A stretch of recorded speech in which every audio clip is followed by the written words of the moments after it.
Have you ever met someone who you just know they're smart, but something about how they act just makes them seem, well, not so smart?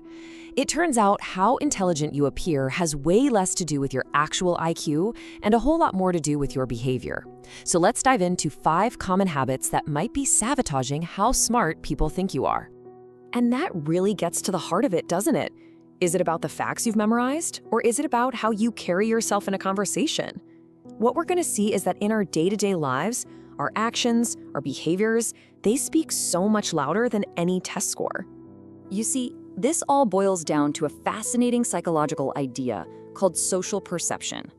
The moment we meet someone, our brains are already forming impressions about them, how credible they are, how intelligent they seem, and this happens fast. I mean, unconsciously fast. The 5 signs we're about to cover are like giant red flags in that split-second evaluation process. All right, so here's the game plan. We're going to unpack these 5 key behaviors, and we'll group them into 3 categories. Simple mistakes in how we communicate, big blunders driven by our ego, and then there's the classic I know it all trap. And stick around, because at the end, we'll pull it all together with the most important takeaway. Okay, first up, let's talk about something we all do every single day: communicate. This is where so many of us, myself included, can accidentally trip ourselves up without even realizing it. And here we go, brutal sign number 1, talking way more than you listen. This is probably one of the fastest ways to come across as less intelligent. When someone just dominates a conversation, it doesn't really scream confidence, you know? It actually signals deep insecurity. And you can see the difference right here. It's like night and day. On one side, you have the mistake, constantly interrupting, just waiting for your turn to talk, and shutting down other people's ideas. But the smart approach? It's all about active listening. It's about actually hearing what someone says, taking a second to process it, and then giving a thoughtful response. This quote just hits the nail on the head. Real intelligence isn't about how much you talk. It's about the impact of your words. It's about making what you say really count. Sometimes, the most insightful person in the entire room is the one who's been the quietest. All right, that brings us perfectly to our next big idea: ego-driven mistakes. This is where our own insecurities can totally get in the way and just mask our actual intelligence. So, sign number 2 is arguing without actually trying to understand. Oh man, we've all seen this. Someone wades into a debate not to learn anything, but just to win. They get loud, they ignore facts that don't fit their narrative, and it can even get personal. For anyone watching, that's a huge red flag. And this comparison is so critical. The mistake is arguing just to be right. The smart approach is trying to get it right. That's a huge difference. Instead of attacking the person, you get curious. You ask questions. You're actually open to the idea that you might, be wrong and learn something new. There's actually a term for this: intellectual insecurity. It's when that fear of being wrong is so intense that it just completely overrides the desire to find out what's true. For people stuck in this state, their ideas are them. So if you challenge their idea, you're challenging them as a person. Okay, moving on to sign number 3, and this one can absolutely tank your credibility in a heartbeat: overreacting emotionally. When you totally lose your cool over something small, it just broadcasts a lack of self-control and maturity. Look, it really comes down to emotional intelligence. People connect competence with calmness.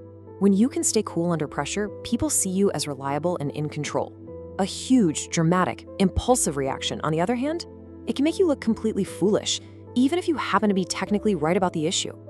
And that insecurity thing, it leads right into our 4th sign, which is the constant need for attention. Real confidence is attractive, but a desperate need to be the center of everyone's universe, that usually has the exact opposite effect. So what's the big difference here? It's about earning respect versus demanding attention. When you need that constant validation, you start doing things like exaggerating stories or even creating a little drama just to get noticed. But true influence, that comes from a quiet authority, a calm confidence that doesn't need to shout to be heard. Okay, let's get to our final sign. And honestly, this might be the most damaging one of all. We're calling this one the I know trap, because it's all about the massive danger of faking it till you make it. That's right, sign number 5 is pretending you know everything. So many people are just terrified of saying 3 simple words: I don't know. We think it makes us look weak, but as we're about to see, the exact opposite is true. And this right here, this is the core of it. The fear is that if you admit you don't know something, you'll look stupid. But in reality, what really destroys your credibility is pretending you know and then getting caught. Real strength is an intellectual humility.